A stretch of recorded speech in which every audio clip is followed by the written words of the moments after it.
Orin Dáfídì orí 30. Àdúrà ọpẹ́. Orin Dáfídì fún ìyàsímímọ́.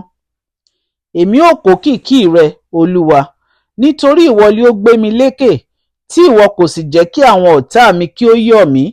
Olúwa Ọlọ́run mi, èmi kígbe pè ọ́, ìwọ sì ti mú mi lára dá.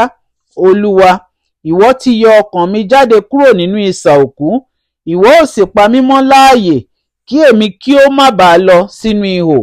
Kọrin sí Olúwa, ẹ̀yin ènìyàn rẹ̀ mímọ́, kí ẹ sì máa dúpẹ́ ní ìrántí ìwà mímọ́ rẹ̀.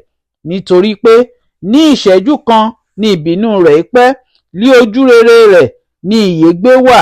Bí ẹkún pẹ́ di alẹ́ kan, ṣùgbọ́n ayọ̀ ń bọ̀ lí òwúrọ̀.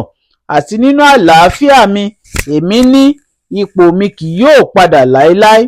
Olúwa, nípa ojú rere rẹ, ìwọ ti mú òkè mi dúró ṣinṣin.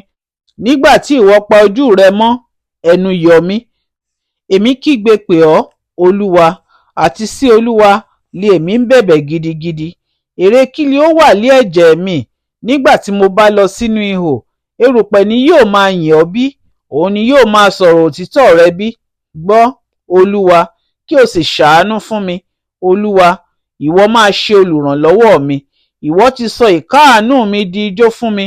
Ìwọ ti bọ́ aṣọ ọ̀fọ̀ mi kúrò, ìwọ sì fi ayọ̀ dì mí lé àmùrè.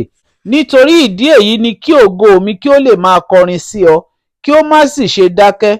Olúwa Ọlọ́run mi, èmi ó máa fi ìyìn fún ọ láéláé.